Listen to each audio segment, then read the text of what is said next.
Should be TD fascinating.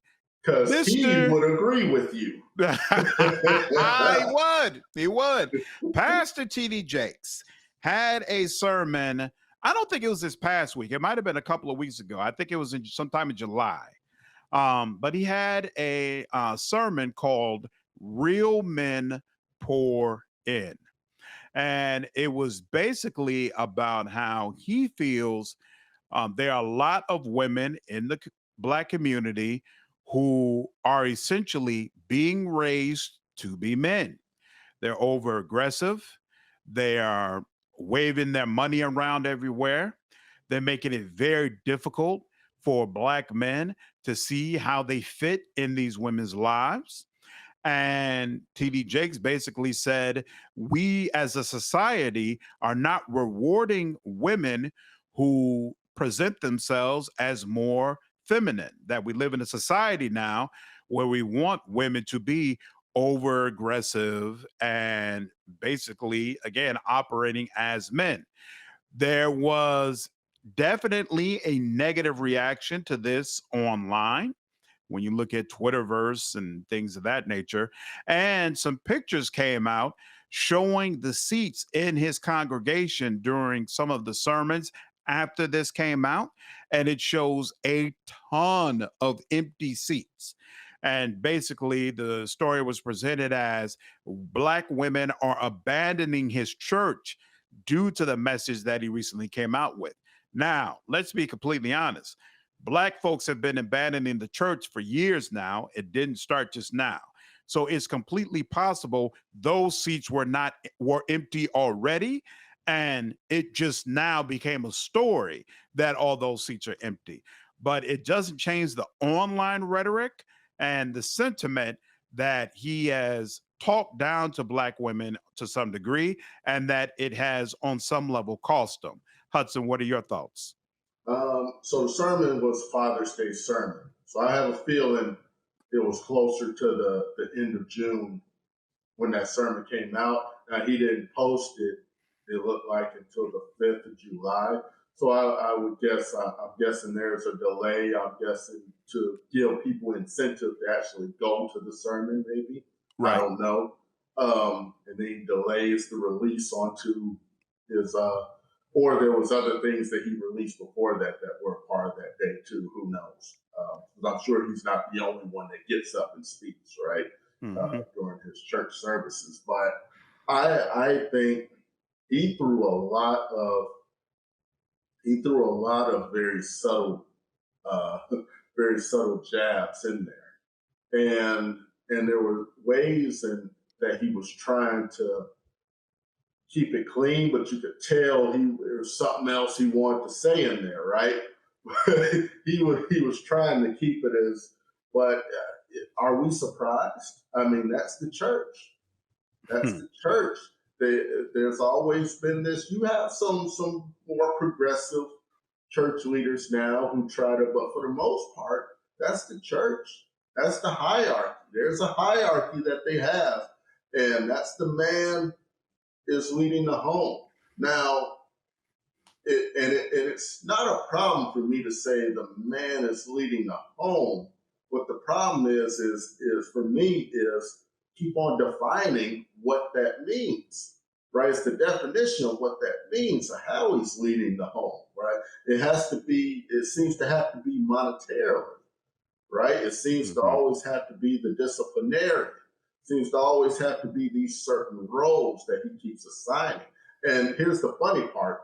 In the middle of the sermon, he says, I'm not saying it as a gender thing. I'm saying it as a role thing, right? But he's repeatedly making references to the actual gender. Yeah. Why So would you bother saying that? he's clearly throwing like and what's interesting to me is that it's a Father's Day sermon. And he Hmm. seems to be going out of his way to take a Father's Day sermon. And it seemed half and half to me of I'm speaking to the fathers and I'm speaking to the women. Speaking to the Hmm. fathers, I'm speaking to the women.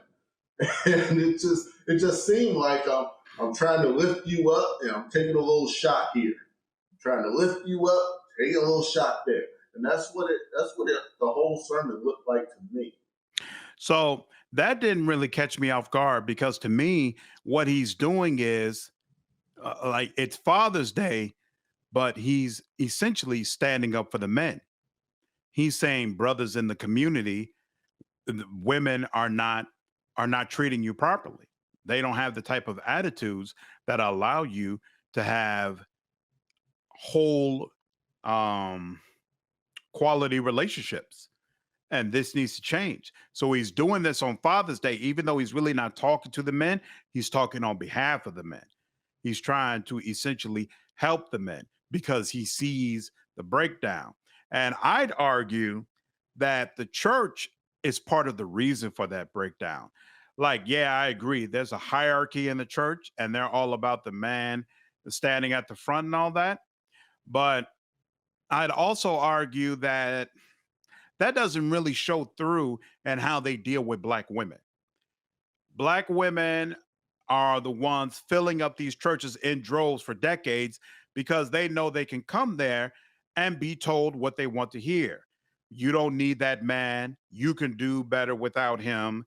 You could take care of it yourself, blah blah blah blah blah. The Black church has been a huge part of pumping this message into the Black community. And so to me, when I see this sermon from TD Jakes, it's almost like, man, I've been doing this for years and I think I'm starting to see some really negative effects from that. I need to I need to pull back. I need to fight against that. And so the question is the problem as prevalent as he says? And is this a mutual issue or is this an issue with specifically Black women? Now, I think before we get further in the conversation, it should be made clear both of us are married. All right. And both of us are married to women who work. So neither one of us really have traditional women that are sitting at home, cooking and cleaning, waiting for the man to get home.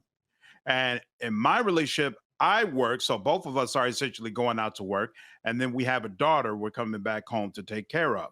In your situation, you all have multiple children, but you actually don't work. So your wife is essentially the one who is, the breadwinner or whatever in the household. So listening to that sermon and how he talked about women being more aggressive and, kind of taking over the role of what should be the man, yada, yada, yada. Did it, considering the background that you come from, did it give you any specific thoughts? Well, I mean, I think he's very misguided, right? There, so the sermon's called right, real men pour in, right?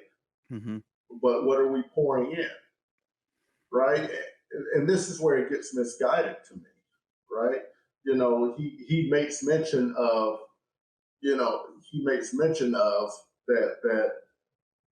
that I pour in, and she takes what I pour in and makes it better and multiplies it, Hmm. right?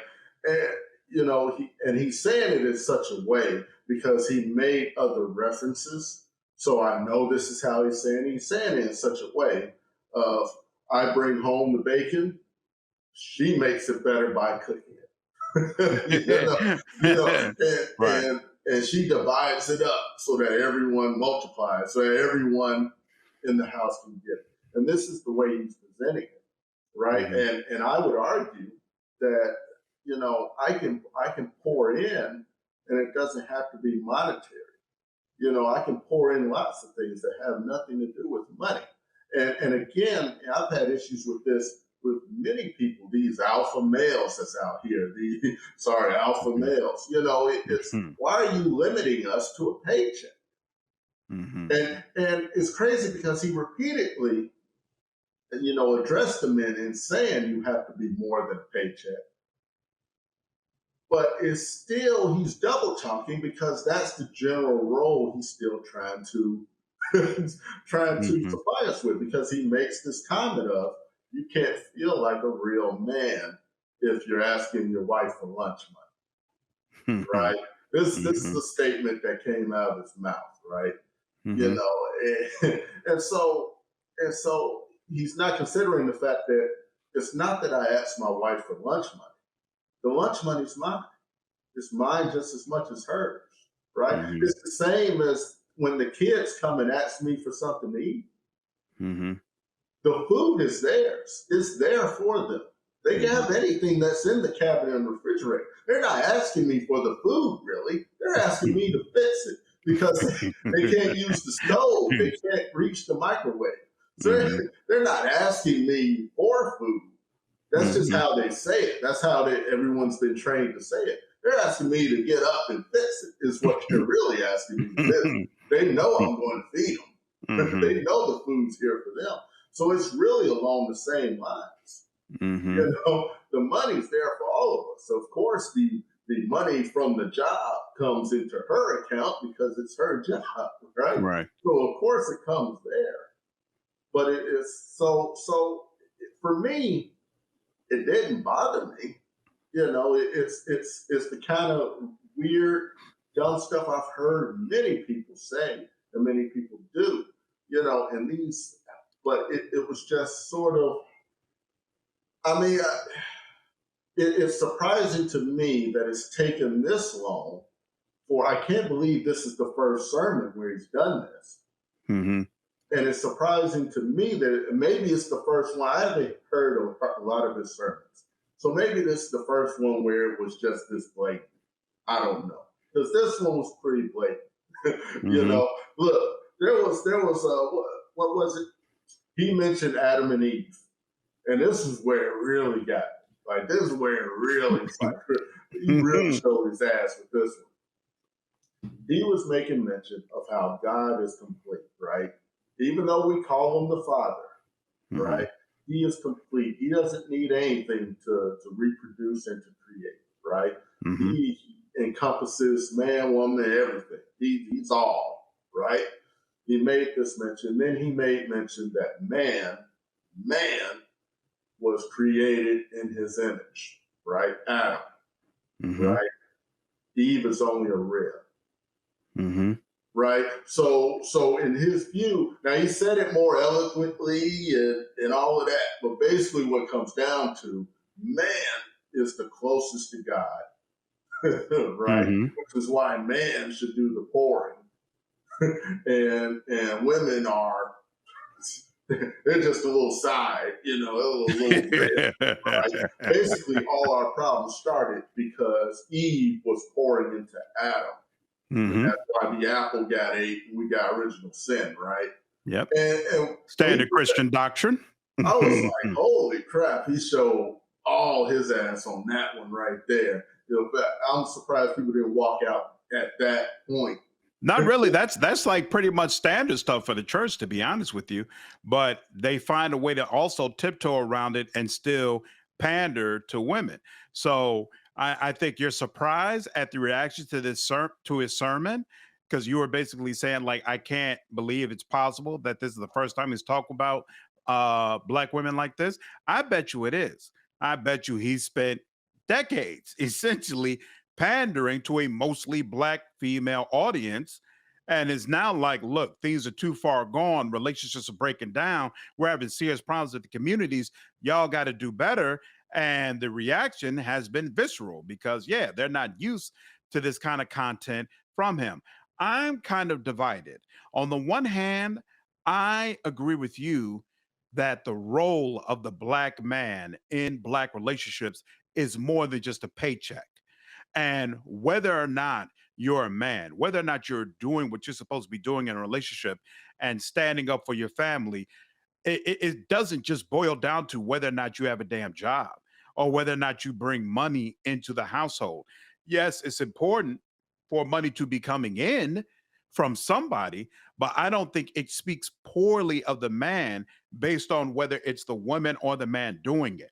All that being said, I think it's very difficult to argue that we don't have a plethora of black women running around who have been able to enrich themselves, who are more financially successful than a lot of the black men who are around them, and they have no idea how to handle it, what to do with it, and how to have a successful relationship with another black man in this position. And you do not have the same issue with black men. If a black man is making six figures a year, he doesn't give a damn about marrying a woman who's making $20,000 a year, because how much money she makes is not part of what he considers when he's deciding whether or not she's a worthy mate. But you have these women who have entered into these positions of financial empowerment, but they still want to conduct themselves as if they need to be taken care of, as if there is a man who should be coming by who is taking care of everything, paying for everything, and I just so happen to make money, but all that money is mine. That's not the way life works. That's not the way relationships work. If you want to be the boss, then be the boss and be willing to have these relationships with brothers who are not making nearly as much money as you. And if you're not willing to do that, well, then don't complain and say there's no good men or you're having trouble finding men. No, the problem is you.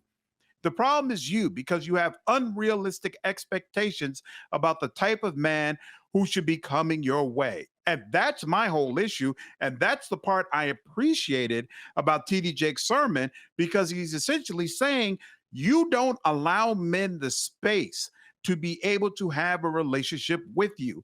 And I see that all the time in our community. These women who are making 60, 70, 80, 90, $100,000 a year and don't handle it well at all when it comes to relationships, because you still want to pretend that you need to be taken care of. Well, I mean, it's really a double-edged sword, because when I heard that section about that, when he said that, I think it started with, these women are climbing the corporate ladder Uh but huh. not taking care of their homes, right? And I think when he said it, you know, he was basically saying the opposite of that. He was saying that these women are saying they don't need anything from a man, don't need a man at all, which is why the man has no place in there. And now my thing is that it's exactly his sermon, and it's exactly the line of thinking we've had for generations that has helped create that. Where the woman thinks that we've reduced ourselves to a paycheck for so long, and we're mad because now a woman says, if you don't make more than me, what's the use of it? Well, remember, he said both, because he was like, the woman's coming home saying, I bought this for myself. I bought that for myself. I don't need anything from you. And so he's basically saying, you don't create any space for a man to feel needed in your life. So it's still circling around. You don't know how to handle your money in a way that allows someone else to be in a relationship with you. Like, imagine if you switch that around and a man is basically always waving his money in a woman's face, saying, I bought myself a new watch, I bought myself a new car, I bought myself a new house. The hell do I need you for? You just here for pussy, girl. Like, I don't really need you in my life. Same difference. You're not giving that woman any opportunity to actually be a part of your life and to foster a healthy relationship. Well, I mean, I would say he's trying to cover need, but there's more to, right. It's not just need; it's a want too, Hmm. right? So she's got her needs covered. Okay, does she have all her wants covered? There's still room there, right? But in the traditional sense, men have never had to worry about the woman's wants. We had to worry about, do we provide the money for them to get the food, to feed the children, to do this, do that, and maybe every once in a while we can buy her a purse, or throw her there and get her nails done a little bit, and she'll be all right. But we Hmm. have never had to traditionally worry about the wants, right? So now when a woman can get everything she needs, get her hair done wherever she wants, get her nails done wherever she wants, get the car she wants, she don't gotta ask nobody for it. Hmm. Of course we got a problem with where do we go? Because we've been working off of need, Hmm. right? We've been working off of, what was it in the 70s before a woman could get a bank account in every state? I mean, that's not that far away from. I was born in 1980. I Mhm, mean, you know, so mhm, so we've been working off of just need this whole time and giving the basically being able to give provide the essentials and being able to run the house off of that. But now it takes more than that. Now a woman's got a choice, and she's flexing her choice. Now I agree that she doesn't know how to handle it, right? But neither do we. hmm, Neither do we. hmm. And last I checked, it takes two to make a relationship. That's absolutely So, true. so we're both having problems trying to figure out how men and women fit together in a world now where a woman can be a CEO, Mhm. but still in a world where enough women who probably deserve to be CEOs are not. So I mean, to a certain extent, I feel that part where they don't. But if the need isn't there, it just isn't there. Mhm. But there's more to it than a need. It's a want, and that want kind of comes in as a need too, because once you give her what she wants, you give a woman what she wants, you'll find that she ends up needing. That's a fact. That's true. I mean, you treat a woman so good, give her everything she wants, right? Mhm. And break up with her after that. Or she gonna be thinking about you in every relationship she have after that. Mhm. She gonna be comparing men to you for the next 20, 30 years. That's a fact. you That's know, a fact. and it's true for us too. I mean, we get a woman that really treats us, like the way we want to be treated. It's the same thing Mhm. for us. We'll be comparing, you know, to everybody else to that woman for a long time. So I mean, that's just it. TD Jakes is talking about need, right? And he's asking someone who doesn't need anything necessarily to okay open up that need so that he can march right in. Mhm. It's our responsibility too to show them that we're worth something beyond those essentials. We're worth something beyond going out and clubbing a lion and bringing home the meat. Or, I mean, I'm more than that now. We're in a civilized society. I mean, what happened Mhm. when we didn't have to club lions anymore? Mhm. It changed then too. We had to change then too. Right? Mhm. Because now they didn't need us to stop lions from coming up to the gates. I mean, we have society now built Mhm. around that. So, I mean, we do have a lot to figure out as far as men and women relationships now that tides are starting to turn. There's more equality is coming, not enough equality, but more is coming, right? Mhm. We do have a lot of things to figure out. I don't think TD Jakes is on the right track of figuring it out at this point in time. I I think don't he think needs somebody discernment to him on this one. I don't think he's as wrong as you're saying that he's wrong, but I definitely agree that there's more to it than what he talked about. Um, and like you said, that at the end of the day, the role of the man in the household is more than a paycheck. And it's actually important to me that brothers realize that, because I feel like a lot of households have been broken up because brothers weren't bringing money in. And it made them feel like less of a man. It made them feel like, hey, what role do I serve here? But at the end of the day, you are still a husband and you are still a father, regardless of whether or not you can bring income in. You're still a man. Like stay there and keep that unit together. You don't need to run away from your problems and your issues, brother. You can lean into it and say, no matter what, we're going to figure this out as a family. And it's a responsibility of your woman as well to have that same mindset and decide that we're all going to support each other. So absolutely, I think there's some good points to be made all around.